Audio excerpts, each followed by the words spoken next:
Hi friends, ಎಲ್ಲರಿಗೂ ನಿಮ್ಮ ಪ್ರೀತಿ YouTube ಚಾನಲ್ಗೆ ಸ್ವಾಗತ ಸುಸ್ವಾಗತ. ನೋಡಿ ಫ್ರೆಂಡ್ಸ್, ನಾವು ಹಿಂದಿನ ಕ್ಲಾಸ್ನಿಂದ ನಾವೇನ್ ಮಾಡ್ತಾ ಇದೀವಪ್ಪ ಅಂದ್ರೆ ಸಿವಿಲ್ ಪೊಲೀಸ್ ಕಾನ್ಸ್ಟೇಬಲ್ಗೆ ಸಂಬಂಧಪಟ್ಟಂತೆ ಹಳೆಯ ಪ್ರಶ್ನೆ ಪತ್ರಿಕೆಗಳ ವಿಶ್ಲೇಷಣೆ ತರಗತಿಯನ್ನ ಸ್ಟಾರ್ಟ್ ಮಾಡಿದ್ದೀವಿ. ಇದು ನಿಮ್ಮ 4ನೇ ದಿನದ ಕ್ಲಾಸ್ ಆಗಿರುತ್ತೆ. ಟೋಟಲ್ ಆಗಿ 50ಕ್ಕಿಂತ ಹೆಚ್ಚು ದಿನಗಳು ನಿಮ್ಗೆ ಬಾಕಿ ಅದಾವಲ್ಲ, ಆ 50 ದಿನಗಳವರೆಗೂ ಕೂಡ ನಾವು ಕ್ಲಾಸ್ ಮಾಡ್ತಾ ಬರ್ತಾ ಇದ್ದೀವಿ. ಇವತ್ತು 4ನೇ ದಿನದ ಕ್ಲಾಸ್ ಆಗಿರುತ್ತೆ. ಎಸ್, ಇಲ್ಲಿ ನೋಡಿ, ಲೋಥಾಲ್ ಇರುವ ಸ್ಥಳ ನೋಡಿ. 61ನೇ ಪ್ರಶ್ನೆ, ಲೋಥಾಲ್ ಇರುವ ಸ್ಥಳ ಯಾವುದಂತೆ ಪ್ರಶ್ನೆ ಆಗಿದೆ. First option Gujarat, second option Rajasthan, third option Haryana, fourth option Pakistan. ಇದಕ್ಕೆ ಸರಿಯಾದ ಉತ್ತರ ಗುಜರಾತ್. ನೋಡಿ, ಲೋಥಾಲ್ ಎಲ್ಲಿ ಕಂಡು ಬರ್ತೈತಪ್ಪ ಅಂದ್ರೆ ಗುಜರಾತ್ ನಲ್ಲಿ ಕಂಡು ಬರ್ತೈತಿ. ಲೋಥಾಲ್ ಅನ್ನ ನಾವು ಬಂದರು ನಗರ ಅಂತ ಕರಿತೀವಿ. ಏನಂತ ಕರಿತೀವಿ? ಬಂದರು ನಗರ. ನಾವು ಸಿಂಧು ನಾಗರಿಕತೆಯಲ್ಲಿ ಬಂದರುಗಳ ಒಂದು ತಾಣವಾಗಿತ್ತು ಯಾವುದು? ಲೋಥಾಲ್. ಭಾರತದಲ್ಲಿ ಮೊದಲ ಬಾರಿಗೆ ಚಿನ್ನದ ನಾಣ್ಯಗಳನ್ನ ಅಚ್ಚು ಹಾಕಿದವರು ನೋಡಿ. ಈ ಕೆಳಗಿನ ಯಾವ ರಾಜಮನೆತನದವರು ಚಿನ್ನದ ನಾಣ್ಯಗಳನ್ನ ಭಾರತದಲ್ಲಿ ಮೊದಲ ಬಾರಿಗೆ ಅಚ್ಚು ಹಾಕಿದ್ರತೆ ಪ್ರಶ್ನೆ ಇದೆ. ಫಸ್ಟ್ ಆಪ್ಷನ್ ಗುಪ್ತರು, ಸೆಕೆಂಡ್ ಆಪ್ಷನ್ ಮೌರ್ಯರು, ಥರ್ಡ್ ಆಪ್ಷನ್ ಇಂಡೋ ಗ್ರೀಕರು, ಫೋರ್ತ್ ಆಪ್ಷನ್ ಕುಶಾನರು. ಇದಕ್ಕೆ ಸರಿಯಾದ ಉತ್ತರ ಕುಶಾನರು. ಕುಶಾನರು ಏನ್ ಮಾಡ್ತಾರ? ಚಿನ್ನದ ನಾಣ್ಯಗಳನ್ನ ಮೊದಲ ಬಾರಿಗೆ ನಮ್ಮ ಭಾರತದಲ್ಲಿ ಅಚ್ಚು ಹಾಕ್ತಾರ. ಮುಂದಿನ ಪ್ರಶ್ನೆ, ತ್ರಿರತ್ನಗಳ ಬಗ್ಗೆ ಒತ್ತು ನೀಡಿದವರು ನೋಡಿ. ತ್ರಿರತ್ನಗಳ ಬಗ್ಗೆ ಯಾರು ಒತ್ತು ನೀಡ್ತಾ ಇರುತ್ತೆ ಪ್ರಶ್ನೆ ಇದೆ. First option Buddha, second option Mahavira, C option ಏನಿದೆ ಗಂಡವಾದ, ಫೋರ್ತ್ ಆಪ್ಷನ್ ಮನು ಅಂತ ಹೇಳಿದೆ. ಇದಕ್ಕೆ ಸರಿಯಾದ ಉತ್ತರ ನೋಡ್ತಾ ಬರೋದಾದ್ರೆ ಮಹಾವೀರ. ಮಹಾವೀರ ಏನ್ ಮಾಡ್ತಾನೆ? ತ್ರಿರತ್ನಗಳ ಬಗ್ಗೆ ವಿಶ್ಲೇಷಣೆಯನ್ನ ನೀಡ್ತಾನೆ. ಕಳಿಂಗ ಯುದ್ಧದಿಂದ ಅಶೋಕನ ಮೇಲೆ ಆದ ಪ್ರಭಾವವನ್ನ ಕೆಳಕಂಡಲ್ಲಿ ಕಾಣಬಹುದು ನೋಡಿ. ಈ ಕೆಳಗಿನ ಯಾವ ಶಾಸನಗಳಲ್ಲಿ ನಾವು ಏನ ಕಳಿಂಗ ಯುದ್ಧದಿಂದ ಅಶೋಕನ ಮೇಲೆ ಆದಂತ ಪ್ರಭಾವವನ್ನ ಕಾಣಬಹುದು ಅಂತೇಳಿ ಪ್ರಶ್ನೆಯಾಗಿದೆ. ಫಸ್ಟ್ ಆಪ್ಷನ್ ಏನಿದೆ ಶಿಲಾಶಾಸನಗಳಲ್ಲಿ, ಸೆಕೆಂಡ್ ಆಪ್ಷನ್ ಸ್ತಂಭ ಶಾಸನಗಳಲ್ಲಿ, ಥರ್ಡ್ ಆಪ್ಷನ್ ಭೂಶೋಧನೆಗಳಲ್ಲಿ, ಫೋರ್ತ್ ಆಪ್ಷನ್ ಇವುಗಳಲ್ಲಿ ಯಾವುದು ಅಲ್ಲ ಅಂತ ಇದೆ. ಇದಕ್ಕೆ ಸರಿಯಾದ ಉತ್ತರ ನಾವು ಶಿಲಾಶಾಸನಗಳಲ್ಲಿ ಅದರ ಬಗ್ಗೆ ನೋಡ್ತೀವಿ. ಹಾಗಾದ್ರೆ ಕಳಿಂಗ ಯುದ್ಧದ ಬಗ್ಗೆ ತಿಳಿಸಿಕೊಡುವಂತಹ ಶಾಸನ ಯಾವ್ದಪ್ಪ ಅಂದ್ರೆ 13ನೇ ಬಂಡೆಗಲ್ಲು ಶಾಸನ. ಎಷ್ಟನೇ ಬಂಡೆಗಲ್ಲು ಶಾಸನ? 13ನೇ ಬಂಡೆಗಲ್ಲು ಶಾಸನ. ಇದು ಯಾರ ಬಗ್ಗೆ ಹೇಳುತ್ತೆ? ಯಾವ್ದ್ರ ಬಗ್ಗೆ ಹೇಳುತ್ತಪ್ಪ ಅಂದ್ರೆ ಇದು ಕಳಿಂಗ ಯುದ್ಧದ ಬಗ್ಗೆ ತಿಳಿಸಿಕೊಡುತ್ತೆ. ನೆಕ್ಸ್ಟ್, ತಮ್ಮ ಹೆಸರಿರುವ ನಾಣ್ಯಗಳನ್ನ ಮೊದಲು ಬಳಕೆಗೆ ತಂದ ರಾಜರು. ತಮ್ಮ ಹೆಸರಿರುವಂತಹ ನಾಣ್ಯಗಳನ್ನ ಮೊದಲು ಯಾವ ರಾಜರು ಬಳಕೆಗೆ ತರ್ತಾರಪ್ಪ ಅಂದ್ರೆ ಕುಶಾನರು ತರ್ತಾರೆ. ಯಾರು? ಕುಶಾನರು. ಭಾರತದ ಸಂವಿಧಾನದಲ್ಲಿ ನೋಡಿ, ಭಾರತದ ಸಂವಿಧಾನದಲ್ಲಿ ಆಪ್ಷನ್ಗಳ ಮೂಲಕ ಇದಕ್ಕೆ ಆನ್ಸರ್ ಮಾಡಬೇಕಾಗುತ್ತೆ. ಏಕ ಪೌರತ್ವ ವ್ಯವಸ್ಥೆ ಇದೆ, ಸೆಕೆಂಡ್ ಆಪ್ಷನ್ ಪೌರತ್ವ ಕುರಿತು ಯಾವುದೇ ವ್ಯವಸ್ಥೆ ಇಲ್ಲ, ಥರ್ಡ್ ಆಪ್ಷನ್ ದ್ವಿಪೌರತ್ವ ವ್ಯವಸ್ಥೆ ಇದೆ, ಫೋರ್ತ್ ಆಪ್ಷನ್ ಬಹುಪೌರತ್ವಕ್ಕೆ ಅವಕಾಶವಿದೆ. ನೋಡಿ, ನಮ್ಮ ಭಾರತ ಸಂವಿಧಾನದಲ್ಲಿ ಪೌರತ್ವದ ಕುರಿತು ಯಾವುದೇ ವ್ಯವಸ್ಥೆ ಇಲ್ಲ ಅಂತ ಕೊಟ್ಟಿದ್ದಾರೆ. ಇದು ತಪ್ಪಾಗುತ್ತೆ. ಯಾಕಂದ್ರೆ ನಮ್ಮ ಸಂವಿಧಾನದಲ್ಲಿ ಪೌರತ್ವ ಕುರಿತು ವ್ಯವಸ್ಥೆ ಐತಿ. ಪೌರತ್ವದ ಕುರಿತು ತಿಳಿಸುವಂತ ಭಾಗ ಯಾವ್ದಪ್ಪ ಅಂದ್ರೆ 2ನೇ ಭಾಗ. ಸಂವಿಧಾನದ 5ರಿಂದ 11ನೇ ವಿಧಿ ಪೌರತ್ವದ ಕುರಿತು ತಿಳಿಸ್ಕೊಡ್ತೈತಿ. ಓಕೆನಾ? ಭಾಗ ಎಷ್ಟು? 2ನೇ ಭಾಗ. ದ್ವಿಪೌರತ್ವ ವ್ಯವಸ್ಥೆ ಇದೆ? ನೋ, ನಮ್ಮ ಸಂವಿಧಾನದಲ್ಲಿ ದ್ವಿಪೌರತ್ವ ವ್ಯವಸ್ಥೆಗೆ ಅವಕಾಶ ಇಲ್ಲ. ನೆಕ್ಸ್ಟ್, ಬಹುಪೌರತ್ವಕ್ಕೆ ಅವಕಾಶ ಇದೆ? ಇದು ಕೂಡ ಇಲ್ಲ. ಹಾಗಾದ್ರೆ ಸರಿಯಾದ ಉತ್ತರ ಏಕ ಪೌರತ್ವ ವ್ಯವಸ್ಥೆ ಇದೆ. ನೋಡಿ, ಭಾರತ ಸಂವಿಧಾನದಲ್ಲಿ ಏಕ ಪೌರತ್ವಕ್ಕೆ ಮಾತ್ರ ಅವಕಾಶ ಇದೆ. ಓಕೆನಾ? ಈ ಪೌರತ್ವದ ಬಗ್ಗೆ ಸಂವಿಧಾನದ ಎಷ್ಟನೇ ಭಾಗದಲ್ಲಿ ನೋಡ್ತೀವಿ ನಾವು? ಸಂವಿಧಾನದ 2ನೇ ಭಾಗದಲ್ಲಿ ನೋಡ್ತೀವಿ. ನೆಕ್ಸ್ಟ್, ಈ ಧೂಮಕೇತುಗಳಲ್ಲಿ ಯಾವುದು ಪ್ರತಿ 76 ವರ್ಷಗಳಿಗೊಮ್ಮೆ ಕಾಣಿಸಿಕೊಳ್ಳುತ್ತದೆ? ನೋಡಿ, ಪ್ರತಿ 76 ವರ್ಷಗಳಿಗೊಮ್ಮೆ ಕಾಣಿಸಿಕೊಳ್ಳುವ ಧೂಮಕೇತು ಯಾವುದೇ ಪ್ರಶ್ನೆಯಾಗಿದೆ. First option Donati, second Alpha Centauri, third option Halley, fourth option Holmes. ಇದಕ್ಕೆ ಸರಿಯಾದ ಉತ್ತರ ನೋಡ್ತಾ ಬರೋದಾದ್ರೆ ಹ್ಯಾಲಿ ಧೂಮಕೇತು ಇದೆಯಲ್ಲ, ಇದು ಪ್ರತಿ 76 ವರ್ಷಗಳಿಗೊಮ್ಮೆ ಕಾಣಿಸಿಕೊಳ್ಳುವಂತ ಒಂದು ಧೂಮಕೇತು ಆಗಿದೆ. ಮೃತ್ಯು ಕಣಿವೆ ಎಂಬ ಭೂಭಾಗದ ಅತ್ಯಂತ ಕೆಳಮಟ್ಟದ ಸ್ಥಳ. ನೋಡಿ, ಈ ಮೃತ್ಯು ಕಣಿವೆ ಇದೆಯಲ್ಲ, ಈ ಮೃತ್ಯು ಕಣಿವೆ ಎಂಬುದು ಒಂದು ಭೂಭಾಗದ ಅತ್ಯಂತ ಕೆಳಮಟ್ಟದ ಸ್ಥಳ, ಅಂದ್ರೆ ಅತ್ಯಂತ ಆಳವಾದ ಸ್ಥಳ ಭೂಭಾಗದಲ್ಲಿ. ಹೌದಾ? ಈ ಸ್ಥಳ ಯಾವ ಖಂಡದಲ್ಲಿ ಕಂಡು ಬರ್ತೈತೆ ಪ್ರಶ್ನೆ ಇದೆ. ಹೌದಾ? ಫಸ್ಟ್ ಆಪ್ಷನ್ ಏನಿದೆ? ದಕ್ಷಿಣ ಅಮೆರಿಕಾ ಇದೆ, ಸೆಕೆಂಡ್ ಆಪ್ಷನ್ ಏಷ್ಯಾ ಇದೆ, ಥರ್ಡ್ ಆಪ್ಷನ್ ಆಫ್ರಿಕಾ ಇದೆ, ನೆಕ್ಸ್ಟ್ ಫೋರ್ತ್ ಆಪ್ಷನ್ ಉತ್ತರ ಅಮೆರಿಕಾ ಅಂತ ಇದೆ. ಇದಕ್ಕೆ ಸರಿಯಾದ ಉತ್ತರವನ್ನ ನೋಡ್ತಾ ಬರೋದಾದ್ರೆ ಫೋರ್ತ್ ಆಪ್ಷನ್ ಡಿ ಆಪ್ಷನ್ ಉತ್ತರ ಅಮೆರಿಕ ಸರಿಯಾದ ಉತ್ತರ. ಅಂದ್ರೆ ಮೃತ್ಯು ಕಣಿವೆ ಎಲ್ಲಿ ಕಂಡು ಬರ್ತೈತಿ? ಉತ್ತರ ಅಮೆರಿಕಾದಲ್ಲಿ ಕಂಡು ಬರ್ತೈತಿ. ಇದು ಭೂಭಾಗದ ಅತ್ಯಂತ ಕೆಳಮಟ್ಟದ ಸ್ಥಳ ಅಥವಾ ಅತ್ಯಂತ ಆಳವಾದ ಸ್ಥಳ ಯಾವುದು? ಮೃತ್ಯು ಕಣಿವೆ. ನೆಕ್ಸ್ಟ್, ವಿಜಯನಗರ ಸಾಮ್ರಾಜ್ಯ ಪತನ ಆದ ಯುದ್ಧ ಭೂಮಿ ಇರುವಂತ ಸ್ಥಳ. ನೋಡಿ, ವಿಜಯನಗರ ಸಾಮ್ರಾಜ್ಯ ಇದೆಯಲ್ಲ, ಈ ವಿಜಯನಗರ ಸಾಮ್ರಾಜ್ಯ ಇದರ ರಾಜಧಾನಿ ಯಾವ್ದಾಗಿತ್ತಪ್ಪ ಅಂದ್ರೆ ಹಂಪಿ ಆಗಿತ್ತು. ಯಾವ್ದಾಗಿತ್ತು? ವಿಜಯನಗರ ಸಾಮ್ರಾಜ್ಯದ ರಾಜಧಾನಿ ಹಂಪಿ. ಇದನ್ನು ಸ್ಥಾಪಿಸಿದವರು ಯಾರಪ್ಪ ಅಂದ್ರೆ ಹಕ್ಕ ಮತ್ತು ಬುಕ್ಕ ಅಥವಾ ಹರಿಹರ ಮತ್ತು ಬುಕ್ಕರಾಯ ಅಂತ ಕರಿತೀವಿ, ಅಥವಾ ಹಕ್ಕ ಬುಕ್ಕ ಅಂತ ಕರಿತೀವಿ. ಇವ್ರು ಏನ್ ಮಾಡ್ತಾರಪ್ಪ ಅಂದ್ರೆ ವಿಜಯನಗರ ಸಾಮ್ರಾಜ್ಯವನ್ನ 1336ರಲ್ಲಿ ಎಲ್ಲಿ ಸ್ಥಾಪನೆ ಮಾಡ್ತಾರಪ್ಪ ಅಂದ್ರೆ ತುಂಗಭದ್ರಾ ನದಿಯ ದಂಡೆಯ ಮೇಲೆ ಸ್ಥಾಪನೆ ಮಾಡ್ತಾರ. ಯಾವ ನದಿಯ ದಂಡೆ? ತುಂಗಭದ್ರಾ ನದಿಯ ದಂಡೆಯ ಮೇಲೆ ಈ ವಿಜಯನಗರ ಸಾಮ್ರಾಜ್ಯವನ್ನ ಹಕ್ಕ ಬುಕ್ಕರು ಸ್ಥಾಪನೆ ಮಾಡ್ತಾರ. ಹೌದಾ? ಇದರ ರಾಜಧಾನಿ ಹಂಪಿ ಆಗಿತ್ತು. ಯಾವುದು? ಹಂಪಿ ಇದರ ರಾಜಧಾನಿ ಆಗಿತ್ತು. ಹಂಪಿಯ ಹಳೆಯ ಹೆಸರು ಯಾವ್ದಕ್ಕೆ ಇದ್ರೆ ಕಿಷ್ಕಿಂದೆ ಅನ್ಬೇಕು. ಯಾವುದು? ಕಿಷ್ಕಿಂದೆ ಹಂಪಿಯ ಹಳೆಯ ಹೆಸರು. ಓಕೆನಾ? ಈ ವಿಜಯನಗರ ಸಾಮ್ರಾಜ್ಯ ಪತನ ಆದಂತಹ ಯುದ್ಧ ಭೂಮಿ ಅಂದ್ರೆ ಒಂದು ಯುದ್ಧ ಭೂಮಿ, ಒಂದು ಯುದ್ಧವಾದಂತಹ ಪ್ಲೇಸ್ ನಲ್ಲಿ ಅದೇನಾಗುತ್ತೆ? ಸೋತು ವಿಜಯನಗರ ಸಾಮ್ರಾಜ್ಯ ಸೋತು ಏನಾಗುತ್ತೆ? ವಿಜಯನಗರ ಸಾಮ್ರಾಜ್ಯವೇ ಪತನ ಆಗುತ್ತೆ. ಹಾಗಾದ್ರೆ ಆ ಯುದ್ಧ ಭೂಮಿ ಯಾವ್ದಪ್ಪ ಅಥವಾ ಎಲ್ಲಿ ಕಂಡು ಬರ್ತಿತ್ತು ಅಂತ ನೋಡ್ತಾ ಬರೋದಾದ್ರೆ ಸೆಕೆಂಡ್ ಆಪ್ಷನ್ ಇದೆ ನೋಡಿ, ತಾಳಿಕೋಟೆ ಅಥವಾ ರಕ್ಕಸ್ತಂಗಡಿಗೆ ಎಂಬ ಗ್ರಾಮಗಳ ಮಧ್ಯದಲ್ಲಿ ಒಂದು ಯುದ್ಧ ಆಗುತ್ತೆ. ವಿಜಯನಗರ ಸಾಮ್ರಾಜ್ಯದವರಿಗೂ ಮತ್ತು ಈ ಕಡೆ ಬಹುಮನಿ ಸಾಮ್ರಾಜ್ಯದ 4 ಮನೆತನಗಳು ಇರ್ತಾವೆ. 5 ಮನೆತನಗಳಲ್ಲಿ ಒಂದು ಮನೆತನ ಪಾರ್ಟಿಸಿಪೇಟ್ ಮಾಡಲ್ಲ. ಬಹುಮನಿ ಸಾಮ್ರಾಜ್ಯದ 4 ಮನೆತನಗಳಿಗೂ ಮತ್ತು ವಿಜಯನಗರ ಸಾಮ್ರಾಜ್ಯಕ್ಕೂ ಒಂದು ಯುದ್ಧ ಆಗಿ, ಯಾವ ಯುದ್ಧ? ಅದೇ ರಕ್ಕಸ್ತಂಗಡಿಗೆ ಯುದ್ಧ ಅಥವಾ ತಾಳಿಕೋಟೆ ಯುದ್ಧ ಅಂತ ಕರಿತೀವಿ ನಾವು. ಆ ಯುದ್ಧದಲ್ಲಿ ವಿಜಯನಗರ ಸಾಮ್ರಾಜ್ಯ ಏನಾಗುತ್ತೆ? ಪತನ ಆಗುತ್ತೆ. ನೆಕ್ಸ್ಟ್, ಪ್ರಾಚೀನ ಶಿಲಾಯುಗದ ಜನರ ಮುಖ್ಯ ಕಸುಬು. ನೋಡಿ, ಪ್ರಾಚೀನ ಶಿಲಾಯುಗದ ಜನರ ಮುಖ್ಯ ಕಸುಬು ಏನಾಗಿತ್ತು ಪ್ರಶ್ನೆ ಇದೆ. ಪಶು ಸಂಗೋಪನೆ ಇವರ ಮುಖ್ಯ ಕಸುಬು ಆಗಿತ್ತು ಅಥವಾ ವ್ಯವಸಾಯ ಇವರ ಮುಖ್ಯ ಕಸುಬು ಆಗಿತ್ತು? ಥರ್ಡ್ ಆಪ್ಷನ್ ಅಲ್ಲಿ ಮೀನುಗಾರಿಕೆ. ಫೋರ್ತ್ ಆಪ್ಷನ್ ಪ್ರಾಣಿಗಳ ಬೇಟೆ ಮತ್ತು ಆಹಾರ ಸಂಗ್ರಹಣೆ. ಈ 4ಗಳಲ್ಲಿ ಯಾವುದು ಇವರ ಮುಖ್ಯ ಕಸುಬಾಗಿತ್ತಪ್ಪ ಅಂದ್ರೆ ಪ್ರಾಣಿಗಳನ್ನ ಬೇಟೆ ಮಾಡುವುದು ಮತ್ತು ಆಹಾರ ಸಂಗ್ರಹಣೆ ಮಾಡುವುದು. ಇದು ಪ್ರಾಚೀನ ಶಿಲಾಯುಗದ ಜನರ ಒಂದು ಮುಖ್ಯ ಕಸುಬಾಗಿತ್ತು. ಕಸುಬು ಅಂದ್ರೆ ಮುಖ್ಯ ಒಂದು ಕೆಲಸ ಆಗಿತ್ತು, ವೃತ್ತಿಯಾಗಿತ್ತು. ಓಕೆನಾ?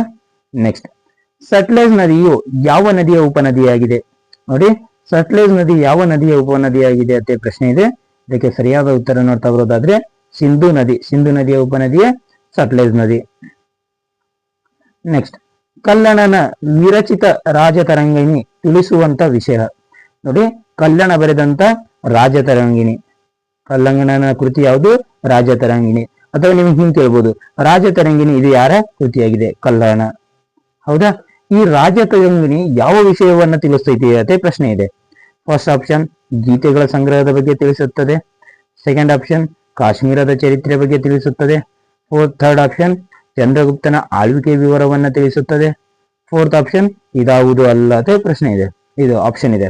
ಇದಕ್ಕೆ ಸರಿಯಾದ ಉತ್ತರ ನೋಡ್ತಾ ಬರೋದಾದ್ರೆ ಕಾಶ್ಮೀರ ಚರಿತ್ರೆಯ ಬಗ್ಗೆ ತಿಳಿಸ್ತೈತಿ. ಯಾವುದು? ರಾಜತರಂಗಿಣಿ. ರಾಜತರಂಗಿಣಿ ಕುರಿತು ಯಾರ್ದು? ಕಲ್ಲಣಂದು. ನೆಕ್ಸ್ಟ್, ಬಿಲ್ಲಣ ಅಂತ ಬರ್ತಾನ. ಯಾರು? ಬಿಲ್ಹಣ. ಆ ಬಿಲ್ಲಣನ ಕೃತಿ ಯಾವ್ದಪ್ಪ ಅಂದ್ರೆ ವಿಕ್ರಮಾಂಕ ದೇವಚರಿತ. ಯಾವುದು? ವಿಕ್ರಮಾಂಕ ದೇವಚರಿತ. ವಿಕ್ರಮಾಂಕ ದೇವಚರಿತ ಇದು ಯಾರ ಕೃತಿ? ಇದು ಬಿಲ್ಲಣನ ಕೃತಿ. ಕಲ್ಲಣಂದು ರಾಜತರಂಗಿಣಿ. ಕನ್ಫ್ಯೂಷನ್ ಆಗ್ಬಿಡಿ. ಕಲ್ಲಣಂದು ರಾಜತರಂಗಿಣಿ, ಬಿಲ್ಲಣಂದು ವಿಕ್ರಮಾಂಕ ದೇವಚರಿತ. ನೆಕ್ಸ್ಟ್, ಭಾರತದ ಮೂಲ ಸಂವಿಧಾನದಲ್ಲಿ ಅನುಚ್ಛೇದಗಳ ಸಂಖ್ಯೆ ಎಷ್ಟಿದ್ದು? ಅಂದ್ರೆ ಮೂಲ ಸಂವಿಧಾನ ಅಂದ್ರೆ ಸಂವಿಧಾನ ಏನ್ ಫಸ್ಟ್ ಜಾರಿಗೆ ಬರ್ತಲ್ಲ ಆ ಟೈಮ್ ನಲ್ಲಿ ಎಷ್ಟು ಅನುಚ್ಛೇದಗಳಿದ್ದು ಅಂತ ಪ್ರಶ್ನೆ ಇದೆ. ಇದಕ್ಕೆ ಸರಿಯಾದ ಉತ್ತರ 395. ಎಷ್ಟಿದ್ದು? 395.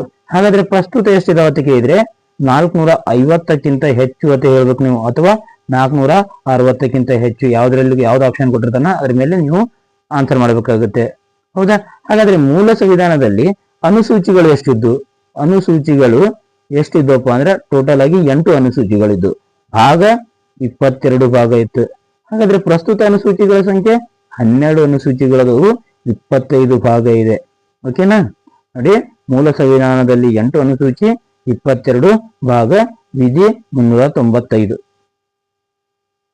74ನೇ ಪ್ರಶ್ನೆ, ಸಂವಿಧಾನದಲ್ಲಿ ಎಷ್ಟು ರೀತಿಯ ತುರ್ತು ಪರಿಸ್ಥಿತಿಗಳಿಗೆ ಅವಕಾಶವಿದೆ? ನೋಡಿ, ಸಂವಿಧಾನದಲ್ಲಿ ಎಷ್ಟು ರೀತಿಯ ತುರ್ತು ಪರಿಸ್ಥಿತಿಗಳಿಗೆ ಅವಕಾಶವಿದೆಪ್ಪ ಅಂದ್ರೆ 3 ರೀತಿಯ ತುರ್ತು ಪರಿಸ್ಥಿತಿಗಳಿಗೆ ಅವಕಾಶವಿದೆ. ಎಷ್ಟು ರೀತಿ? 3 ರೀತಿಯ ತುರ್ತು ಪರಿಸ್ಥಿತಿಗಳಿಗೆ ಅವಕಾಶವಿದೆ. ಹಾಗಾದ್ರೆ ಆ 3 ರೀತಿಯ ತುರ್ತು ಪರಿಸ್ಥಿತಿಗಳು ಯಾವಪ್ಪ ಅಂದ್ರೆ, ಒಂದು ರಾಷ್ಟ್ರೀಯ ತುರ್ತು ಪರಿಸ್ಥಿತಿ. ಯಾವುದು? ರಾಷ್ಟ್ರೀಯ ತುರ್ತು ಪರಿಸ್ಥಿತಿ. ಎರಡನೇದ್ದು ರಾಜ್ಯ ತುರ್ತು ಪರಿಸ್ಥಿತಿ, ಅಥವಾ ಇದನ್ನ ರಾಷ್ಟ್ರಪತಿ ಆಡಳಿತ ಅಂತ ಕೂಡ ಕರಿತೀವಿ, ರಾಷ್ಟ್ರಪತಿ ಆಡಳಿತ. ಮೂರನೇದ್ದು ಹಣಕಾಸು ತುರ್ತು ಪರಿಸ್ಥಿತಿ. ಯಾವ ತುರ್ತು ಪರಿಸ್ಥಿತಿ? ಹಣಕಾಸು ತುರ್ತು ಪರಿಸ್ಥಿತಿ. ಇದಕ್ಕೆ ಸಂಬಂಧಪಟ್ಟಂತೆ ವಿಧಿ ಕೂಡ ಅದಾವು, ಅವು ಕೂಡ ಇಂಪಾರ್ಟೆಂಟ್ ಆಗುತ್ತೆ. ರಾಷ್ಟ್ರೀಯ ತುರ್ತು ಪರಿಸ್ಥಿತಿಗೆ ಸಂಬಂಧಪಟ್ಟಂತ ವಿಧಿ 352ನೇ ವಿಧಿ. ಎಷ್ಟನೇ ವಿಧಿ? 352. ರಾಜ್ಯ ತುರ್ತು ಪರಿಸ್ಥಿತಿ ಅಥವಾ ರಾಷ್ಟ್ರಪತಿ ಆಡಳಿತಕ್ಕೆ ಸಂಬಂಧಪಟ್ಟಂತ ವಿಧಿ 356. ಹಣಕಾಸು ತುರ್ತು ಪರಿಸ್ಥಿತಿಗೆ ಸಂಬಂಧಪಟ್ಟಂತ ವಿಧಿ 360ನೇ ವಿಧಿ. ಇವು ಹಲವು ಬಾರಿ ಪ್ರಶ್ನೆ ಪತ್ರಿಕೆಗಳಲ್ಲಿ ರಿಪೀಟ್ ಆಗ್ಯಾವ. ಯಾವುದು? ರಾಷ್ಟ್ರೀಯ ತುರ್ತು ಪರಿಸ್ಥಿತಿ 352, ರಾಜ್ಯ ತುರ್ತು ಪರಿಸ್ಥಿತಿ 356, ಹಣಕಾಸು ತುರ್ತು ಪರಿಸ್ಥಿತಿ 360. ಹಾಗಾದ್ರೆ ಹಣಕಾಸು ತುರ್ತು ಪರಿಸ್ಥಿತಿ ಇಲ್ಲಿಯವರೆಗೆ ಆಗಿಲ್ಲ, ನಮ್ಮ ದೇಶದಲ್ಲಿ ಆಗಿಲ್ಲ. ಓಕೆನಾ? ನೆಕ್ಸ್ಟ್, ಇಂಡಿಯನ್ ನ್ಯಾಷನಲ್ ಕಾಂಗ್ರೆಸ್ನ ಅಧ್ಯಕ್ಷ ಸ್ಥಾನವನ್ನ ಜವಾಹರ್ಲಾಲ್ ನೆಹರು ಅವರು ಡ್ಯಾಶ್ ಬಾರಿ ವಹಿಸಿಕೊಂಡಿದ್ದಾರೆ. ನೋಡಿ, ಭಾರತೀಯ ಕಾಂಗ್ರೆಸ್ ಅಥವಾ ಇಂಡಿಯನ್ ನ್ಯಾಷನಲ್ ಕಾಂಗ್ರೆಸ್ ಇದೆಯಲ್ಲ, ಅಖಿಲ ಭಾರತ ಕಾಂಗ್ರೆಸ್, ಅದರ ಅಧ್ಯಕ್ಷ ಸ್ಥಾನವನ್ನ ಜವಾಹರ್ಲಾಲ್ ನೆಹರು ಅವರು ಎಷ್ಟು ಬಾರಿ ವಹಿಸಿಕೊಂಡಿದ್ದಾರೆ ಅದೇ ಪ್ರಶ್ನೆ ಇದೆ. ಇದಕ್ಕೆ ಸರಿಯಾದ ಉತ್ತರ ನೋಡ್ತಾ ಬರೋದಾದ್ರೆ 4 ಬಾರಿ. ಎಷ್ಟು ಬಾರಿ? 4 ಬಾರಿ. ನೆಕ್ಸ್ಟ್, ಸಾಗರದ ಉದ್ದವನ್ನ ಅಳೆಯುವ ಮಾನ. ನೋಡಿ, ನಾವು ಸಾಗರದ ಉದ್ದವನ್ನ ಯಾವುದ್ರಲ್ಲಿ ಅಳತೆ ಮಾಡ್ತೀವಪ್ಪ ಅಂದ್ರೆ ನಾಟಿಕಲ್ ಮೈಲಿನಲ್ಲಿ ಅಳತೆ ಮಾಡ್ತೀವಿ. ಯಾವುದ್ರಲ್ಲಿ? Nautical mile. ಹಾಗಾದ್ರೆ ಭಾರತದಲ್ಲಿ ಹಿಂದೂ ಮಹಾಸಾಗರತೆ ಕಂಡು ಬರ್ತೈತಿ. ಭಾರತದಲ್ಲಿ ಕೆಳಭಾಗದಲ್ಲಿ ನಾವು ದಕ್ಷಿಣಕ್ಕೆ ನೋಡಿದೀವಪ್ಪ ಅಂದ್ರೆ ಒಂದು ಹಿಂದೂ ಮಹಾಸಾಗರತೆ ಕಂಡು ಬರ್ತೈತಿ. ಆ ಹಿಂದೂ ಮಹಾಸಾಗರದಲ್ಲಿ ನಮ್ಮ ಭಾರತದ ಹಕ್ಕು ಎಷ್ಟೈತಪ್ಪ ಅಂದ್ರೆ 12 ನಾಟಿಕಲ್ ಮೈಲುವರೆಗೆ ಇದೆ. ಎಷ್ಟು ನಾಟಿಕಲ್ ಮೈಲು? 12 ನಾಟಿಕಲ್ ಮೈಲುವರೆಗೆ ಭಾರತದ ಒಂದು ಪ್ರದೇಶ ಐತಿ. ಅಂದ್ರೆ ಆ ಸಮುದ್ರದ ಮೇಲೆ ಭಾರತೀಯರು ಏನೋ ಅಧಿಕಾರವನ್ನ ನಡೆಸಬಹುದು. ನೆಕ್ಸ್ಟ್, ಪ್ಯಾದಮ್ ಅಂತ ಬರ್ತೈತಿ. ಪ್ಯಾಪ್ತಮ್ ಅಥವಾ ಪ್ಯಾದಮ್, ಇದು ಸಾಗರದ ಆಳ. ಸಾಗರದ ಆಳವನ್ನ ಅಳತೆ ಮಾಡಲು ನಾವು ಏನು ಬಳಸ್ತೀವಿ? ಪ್ಯಾದಮ್ ಅನ್ನ ಬಳಸ್ತೀವಿ. ನೆಕ್ಸ್ಟ್, ರಿಕ್ಟರ್ ಅಂತ ಬರ್ತೈತಿ. ಯಾವುದು? ರಿಕ್ಟರ್. ರಿಕ್ಟರ್ ಯಾವ್ದಕ್ಕೆ ಬಳಕೆ ಮಾಡ್ತೀವಪ್ಪ ಅಂದ್ರೆ ಭೂಕಂಪದ ತೀವ್ರತೆಯನ್ನು ಅಳತೆ ಮಾಡಲು ಬಳಕೆ ಮಾಡ್ತೀವಿ. ಭೂಕಂಪದ ತೀವ್ರತೆಯನ್ನು ಅಳತೆ ಮಾಡಲು. ಯಾವುದರ ತೀವ್ರತೆ? ಭೂಕಂಪದ ತೀವ್ರತೆ. ರಿಕ್ಟರ್ ಅನ್ನ ಬಳಕೆ ಮಾಡ್ತೀವಿ. ನೆಕ್ಸ್ಟ್, ಡೆಸಿಬಲ್ ಅಂತ ಬರುತ್ತೆ. ಈ ಡೆಸಿಬಲ್ ಯಾವುದರ ತೀವ್ರತೆಪ್ಪ ಅಂದ್ರೆ ಶಬ್ದದ ತೀವ್ರತೆಯನ್ನು ಅಳತೆ ಮಾಡಲು. ಶಬ್ದದ ತೀವ್ರತೆಯನ್ನ ಅಳತೆ ಮಾಡಲು ನಾವು ಏನನ್ನ ಬಳಕೆ ಮಾಡ್ತೀವಿ? ಡೆಸಿಬಲ್ ಅನ್ನ ಬಳಕೆ ಮಾಡ್ತೀವಿ. ನೆಕ್ಸ್ಟ್, ನೊಬೆಲ್ ಪ್ರಶಸ್ತಿಯನ್ನು ಎಷ್ಟು ಕ್ಷೇತ್ರಗಳಿಗೆ ನೀಡಲಾಗುತ್ತೆ? ನೊಬೆಲ್ ಪ್ರಶಸ್ತಿಯನ್ನ 6 ಕ್ಷೇತ್ರಗಳಿಗೆ ನೀಡಲಾಗುತ್ತೆ. ಎಷ್ಟು? 6. ಹಾಗಾದ್ರೆ ಮೊದಲಿಗೆ ಎಷ್ಟು ಕ್ಷೇತ್ರಪ್ಪ ಅಂದ್ರೆ 1901ರಲ್ಲಿ ಅದನ್ನ ಸ್ಥಾಪನೆ ಮಾಡಿದ್ರು. ಅವಾಗ 5 ಕ್ಷೇತ್ರಗಳಿಗೆ ನೀಡಲಾಗ್ತಾ ಇತ್ತು. 1968ರಲ್ಲಿ ಒಂದು ಅರ್ಥಶಾಸ್ತ್ರವನ್ನ ಸೇರಿಸಿಕೊಂಡು ಅದಕ್ಕೊಂದು ಕೂಡ ನೊಬೆಲ್ ಪ್ರಶಸ್ತಿಯನ್ನು ಸ್ಥಾಪನೆ ಮಾಡ್ತಾರೆ. 1969ರಿಂದ ಟೋಟಲ್ 6 ಒಂದು ವಿಭಾಗಗಳಿಗೆ 6 ಕ್ಷೇತ್ರಗಳಿಗೆ ನೊಬೆಲ್ ಪ್ರಶಸ್ತಿಯನ್ನ ನೀಡ್ತಾ ಬರ್ತಾ ಇದ್ದಾರೆ. ನೆಕ್ಸ್ಟ್, ಹಲ್ಮಿಡಿ ಶಾಸನವನ್ನ ಹೊರಡಿಸಿದ ದೊರೆ. ನೋಡಿ, ಹಲ್ಮಿಡಿ ಶಾಸನವನ್ನ ಯಾರು ಹೊರಡಿಸ್ತಾರಪ್ಪ ಅಂದ್ರೆ ಕದಂಬ ವಂಶದ ಪ್ರಸಿದ್ಧ ದೊರೆಯಾದಂತ ಕಾಕುತ್ಸವರ್ಮ. ಕಾಕುತ್ಸವರ್ಮ ಕದಂಬ ವಂಶದ ಪ್ರಸಿದ್ಧ ದೊರೆ. ಯಾವ ವಂಶ? ಕದಂಬ ವಂಶದ ಪ್ರಸಿದ್ಧ ದೊರೆಯಾದಂತ ಕಾಕುತ್ಸವರ್ಮ ಏನ್ ಮಾಡ್ತಾನ? ಹಲ್ಮಿಡಿ ಶಾಸನವನ್ನ ಹೊರಡಿಸ್ತಾನೆ. ಈ ಹಲ್ಮಿಡಿ ಶಾಸನ ಕನ್ನಡದ ಮೊದಲ ಶಾಸನ. ಕನ್ನಡದ ಮೊದಲ ಶಾಸನ ಯಾವ್ದಾದ್ರು ಪ್ರಶ್ನೆ ಕೇಳಿದ್ರೆ ಯಾವ್ದತ್ತು ಹೇಳ್ಬೇಕು ನೀವು? ಹಲ್ಮಿಡಿ ಶಾಸನ. ಹೌದಾ? ಈ ಹಲ್ಮಿಡಿ ಶಾಸನವನ್ನ ಹೊರಡಿಸಿದವರು ಯಾರಪ್ಪ ಅಂದ್ರೆ ಕಾಕುತ್ಸ ವರ್ಮ. ಹಲ್ಮಿಡಿ ಎಲ್ಲಿ ಕಂಡು ಬರ್ತಿತ್ತಂತೆ ಪ್ರಶ್ನೆ ಕೇಳ್ಬೋದು ನಿಮ್ಗೆ, ಹಲವು ಬಾರಿ ಕೇಳಿದಾರ.